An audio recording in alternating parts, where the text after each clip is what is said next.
Your coworker smells. Is it cheese? Is it fish? Who the hell knows what it is? No.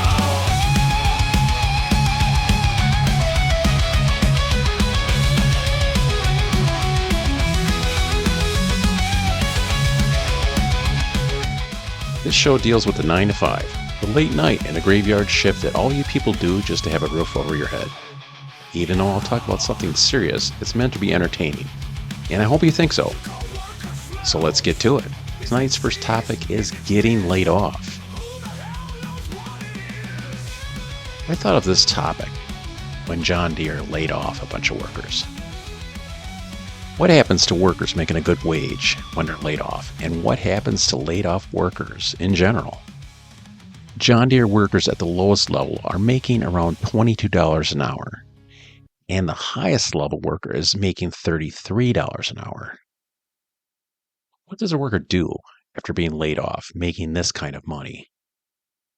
Let's be real. When you lose a job that pays $20 to $30 an hour in areas of Iowa and Illinois that have manufacturing jobs that probably pay half of that, chances are you'll have to move to find another job that pays as much. I typed how to cope with being laid off in a search engine that I don't want to name because I thought the list was idiotic. And it came up with a list of 10 things that a laid off worker can do to cope. These responses are borrowed from other lists that are also idiotic. Number 1, allow yourself time to grieve and acknowledge your emotions. Journaling, meditation, and conversing with trusted family and friends is a great start. Right off the bat, why does getting laid off sound like a death in the family? Grieving? I went to the website for the source of this one and said, whatever your emotions are, recognize them and reflect upon them. Well, I recognize I just got shit canned, and I'm reflecting on how pissed off I am right now. The second part of this was the funniest. This was obviously written by someone who's never been shit canned. Journaling, meditating, what kind of crap is this? Does meditating include going down to the bar where all your work buddies hang out and getting drunk? And the last part of this might be the funniest. Conversing with trusted family members and friends is a great start. Well, are some of those trusted friends going to dodge you because they know you've been laid off and might need to borrow a couple of bucks? And the other part of this is interesting. I would remember this from when I was a kid and my dad worked construction. He was basically out of work for a month each year during the winters in Wisconsin. And the last thing he wanted to do was converse with my mom when he got laid off. This would always start arguments about money that would last well into the night. Number 2, assess your financial situation. This one is easy. It sucks. Number 3, find additional income streams. Having other sources of income will help you survive a layoff. You can get a side job based on your skills and time. For instance, you may try selling used items, pet sitting, tutoring, starting a blog, freelance writing, or even running errands for others. You may also consider investing. This one could be helpful, so let's take these one by one. Selling used items. Well, my car is used. I could sell that. My clothes are used. I could sell those. And my house is used. I could sell that. Pet sitting. That'd be a lot of dogs to make up for those John Deere wages. Tutoring. Really? Starting a blog. Really? Freelance writing. Really? Running errands. Are you talking about delivering pizzas? And I thought the last one was the funniest. Investing. This one is obviously for all the people that were working on the John Deere assembly line that are secretly millionaires and just work building tractors to make payments on their Porsche. Number 4, take constructive action and look for new opportunities that match your goals and skills. Well, let's see. I just got laid off from a good job that paid me 20 to 30 bucks an hour. And now I see that every other job around here pays around half of that for the skills that I have. So I guess I gotta move out of Iowa. Number 5, Separate fact from fiction and avoid blaming yourself or others for the layoff. Well, someone's at fault, and I know damn well it ain't me. So, yes, I am blaming someone else. Number 6, deploy defensive pessimism and prepare for the worst case scenario. The worst case scenario is here. I just got shit canned. But let's make it worse if that's better. I went home and told my wife I got laid off. We got into a huge argument about money. I left the house pissed off and got shit-faced at the bar.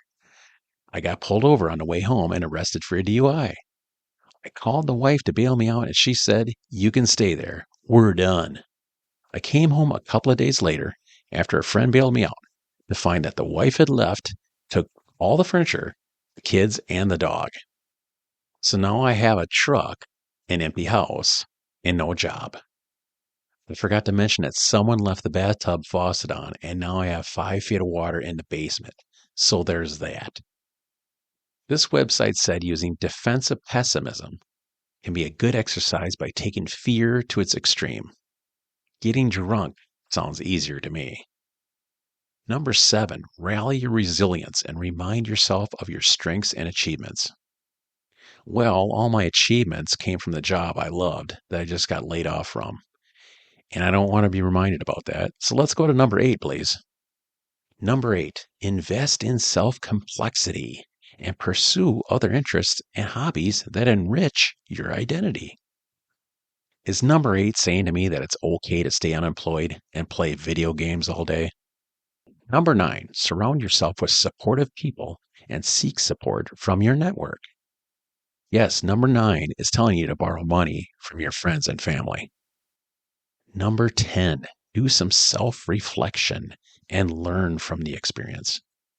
Well, don't take too long to self-reflect or the bank will repo your car, you'll get kicked out of your apartment, and your girlfriend will dump you. You married guys might have a little more time, but your wife is already looking around for something better. Now, after reading these, I've created my own list on how to survive being laid off. Your coworker smells. Is it cheese? Is it fish? Who the hell knows what it is? Yo!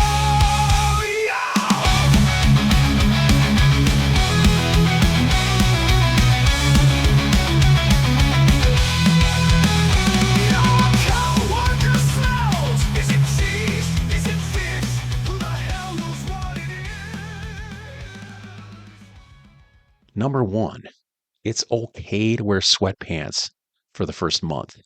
Just make sure you wash them in month 2. Number 2, go somewhere and cry. Men, women, it's okay to just cry. Women can usually get away with this easier than men. Women can usually meet in a group and cry and won't be judged. Men, this is going to be a little harder for you. So I'd say take some sad music, maybe some booze, and go somewhere in the middle of a forest and cry. Don't tell your friends or significant other. Number 3, get really drunk the first week after being laid off. Now, don't get drunk by yourself, and please drink at home. You don't want to compound your problems by getting a DUI after getting laid off. Think about the bad mugshot you'll get. Besides, getting that drunk at the bar will cost you a ton of cash, which you don't have right now. Remember, don't use illegal drugs because your next job will probably drug test you. Number 4, borrow money from friends and family that still have jobs. That's what friends and family are there for. Don't worry about paying them back unless they start making a big stink about the cash you borrowed from them. Number 5, you might want to try finding a job before you end up sleeping on a park bench. Sulking is over, and you don't have enough cash left to get drunk every night and keep up with the rent. So it's time to find a job. In conclusion, getting laid off sucks, and chances are you'll get socked financially. And you might have to move if you want to make near what you're making before. Hopefully, the relationships you have with others don't become strained. Maybe this made you smile a bit, talking about something that really sucks. Now a word from the National Council for Travel. Chicago has always been one of my favorite places to visit. Whether sporting events are your thing, enjoying all the great food, or just taking in the sights and maybe doing a little shopping downtown, Chicago always has something to offer. If you decide to drive there, remember Chicago has no speed limits and the speeds will exceed 100 miles per hour on the expressways. That's why, to avoid a high-speed crash, I'd recommend that you have an AI-powered, self-driving vehicle that can communicate with the other vehicles on the expressways.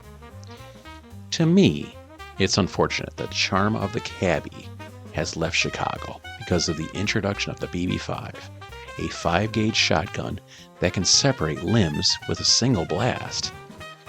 You'll be happy to know that most self-driving auto cabs in Chicago are now bulletproof. And if gambling is your sort of thing, you're in luck. Illinois allows gambling everywhere. So don't be surprised to see slot machines at the first coffee house you stop at. Many tourists, along with myself, are overjoyed that Illinois allows smoking in all buildings, even hospitals, and a deal with tobacco companies. And just in time comes the introduction of the Big Sig, a cigarette the size of a cigar with 10 times the nicotine of a normal cigarette. So smoke up, Chicago. But keep this in mind, Chicago's local laws are changing. Local insurance companies now scan specially designed fitness bands that monitor one's daily lifestyle.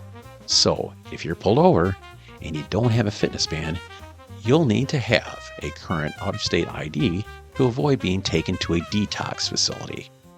I hope my tips come invaluable when you visit Chicago, because the Windy City is truly one of the most unique places in America.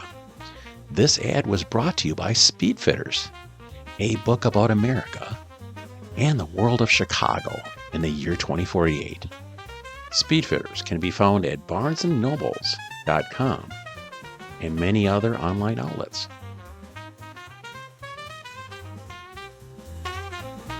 Your coworker smells, is it cheese? Is it fish? Who the hell knows what it is? Your coworker smells, is it cheese? Is it fish? Who the hell knows what it is? Who your coworker smells? Is it cheese? Is it fish? Who the hell knows what it is? Your coworker smells, is it cheese? Is it fish? Who the hell knows what it is? Your coworkers, what it is.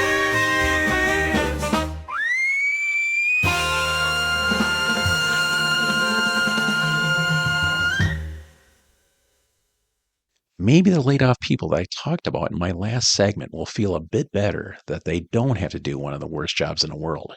Or maybe this is an opportunity to check out one of these occupations, because the great thing about doing one of the worst jobs in the world is that they're always hiring.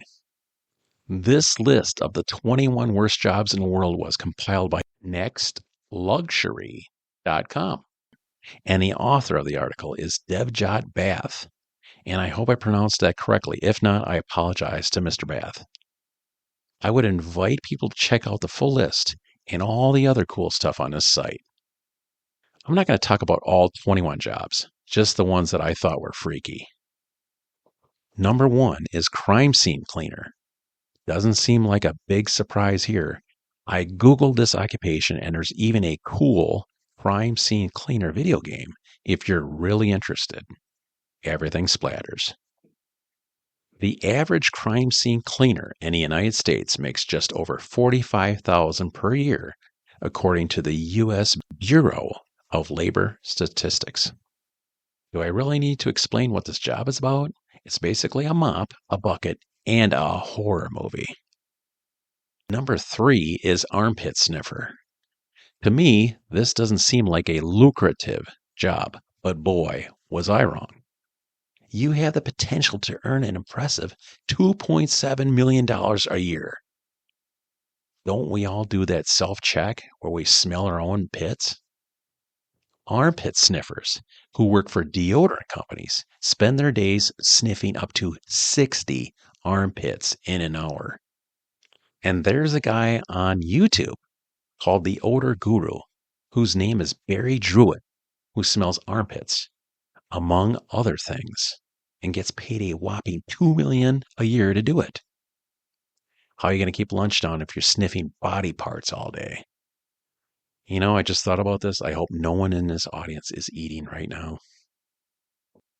Number 4 is animal artificial insemination technician. The great thing about the internet is that it has information about everything. And the bad thing about the internet is that it has information about everything. I think the most important thing about this job is to have very long arms. That's all I'm saying about this job. The salary for this job varies from $40,000 to $115,000 per year. Number 6 is animal urine collector. No, you don't have to follow the animal around all the time until it's their time to go. The yearly average for this job is $35,000 per year. And I know how hard it is to clean a rug after Spot leaves a spot. So I can't imagine how tough it'd be to get it out of your clothes every day. Number 8 is portable toilet cleaner. They make shit for money. Ha ha. That was very immature. Actually, it's about $30,000.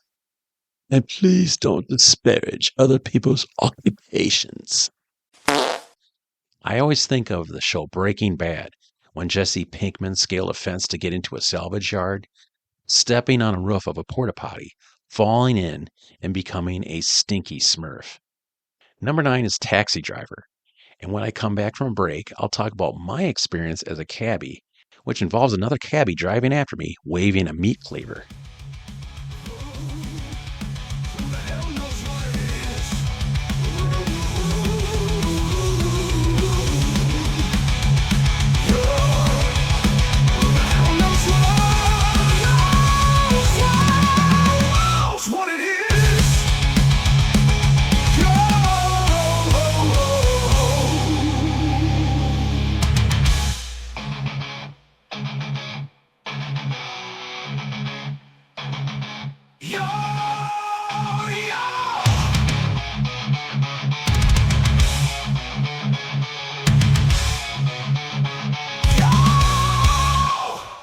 When I was a rookie cabbie, I made a huge mistake. I was parked at an airport, and a businessman hopped in the back of my cab saying, "Wow, that was fast. I called you guys like a minute ago." I didn't think anything about it until I left the airport as another yellow cab raced past. He stopped, whipped around, and started chasing me down. When he was within inches of my bumper, he started waving a huge meat cleaver out his window. I had apparently stolen this guy's fare. I told a businessman that I better stop and let him take over the fare. The businessman looked freaked and didn't want to get out of the car. I said, "Don't worry. He doesn't want to chop you up. He wants to chop me up." Somehow that made sense to the businessman. He got out of my cab into the other, still looking nervous. I always wonder what kind of tip the businessman gave the other cabbie. Oh yeah, I made crap money as a cab driver, so I didn't bother looking it up, because I don't want to recommend that job to anybody. Number 10 is roadkill collector. You guessed it. If it has 4 legs or feathers, and it's been squashed, you're going to be scraping it up. The national average salary for a roadkill collector is $72,000 per year. But be careful. Not only are you dealing with squashed animals, but oncoming traffic. You don't want someone scraping you up next. Oh yeah, what's on tonight's menu? Number 13 is a paint dry watcher. Yes, I'm not BSing. This is an actual occupation. There's a YouTube video by Dr. Thomas Curvin, a scientist whose job it is to watch paint. I fell asleep as I watched it and drooled on myself. The average salary for a paint dry washer is $41,000 per year. Number 16 is a pest controller. The sad part about this job is that the people that chase down and kill your rats only average $35,000 per year. But at $35K, that means that's got to be more than $1 a rat, right? Number 17 is the King's Guard. It's a crazy British job with people in uniform standing around landmarks, letting people kick them, all without moving. They make around £20,000 a year, which is only around $25,000 US. Number 19 is pet food tester. Here's another job you think I'd be BSing you about, but it's true. How do you know Speckles the Chihuahua will like his food? Well, a person has to eat it. Sounds easy until the horse meat bites back. The U.S. average salary for a pet food tester is $25,000 per year. Going back to the British for a second, if you really like eating dog food, the British average for a pet food tester is £35,000, or around $40,000 US. So move to England and chow down. Bow wow. Number 20 is a grave digger. Physically exhausting, long hours, and Elvis won't stop asking you for a peanut butter and banana sandwich. Oh yeah, Chucky, Pinhead, Jason, and Freddy Krueger will all come by and say hi. Every day will seem like a scary movie, and you'll get paid around $28,000 per year. And finally, number 21 are those little annoying people in their little cars that drive around handing out parking tickets. Yes, parking enforcement. Everyone wants to kick your ass, but you'll make a lot more than the people who have to eat dog food for a living. The average U.S. salary for a parking enforcement officer is $48,000 per year. In conclusion, we all must do something to keep a roof over our head. Let's be nice to the people that eat dog food, clean up brain matter, and stick their arm into a cow. And when you visit England, please don't kick the soldiers outside Buckingham Palace. All right, everybody, this is the end of the show. You don't have to go home, but you can't stay here. And now for some cool closing music. The sound effects for today's show were supplied by Pixabay.com. Your coworker smells. Is it cheese? Is it fish? Who the hell knows what it is? No!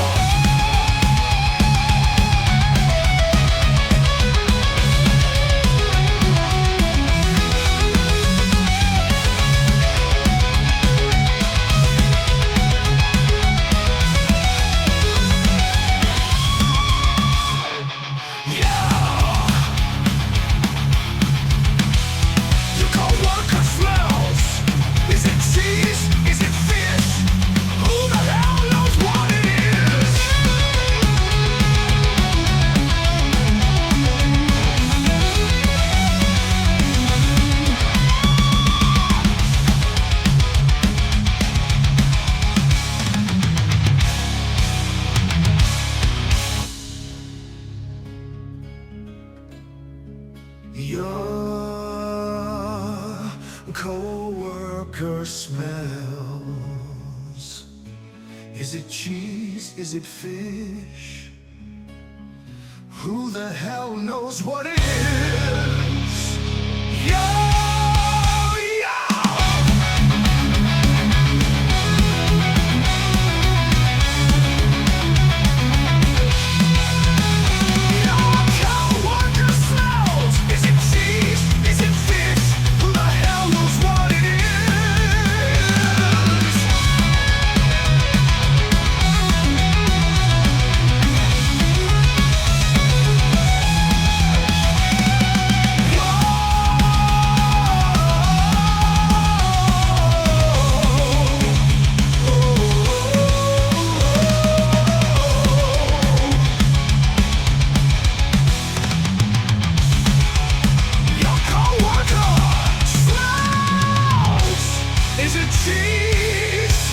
Is it fish? Who the hell knows what it is? Yeah,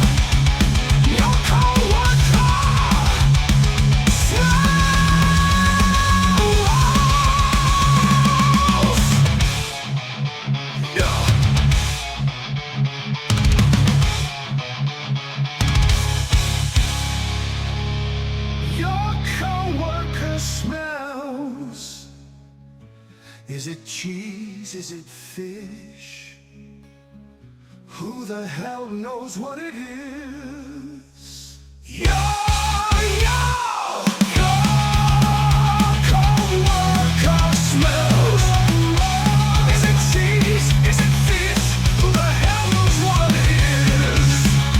Your coworker smells. Is it cheese? Is it fish? Who the hell knows what it is?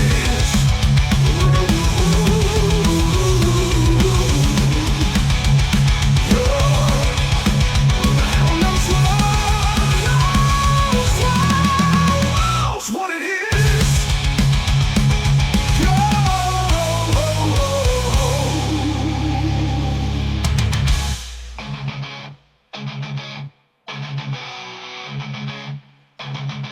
Yo, yo.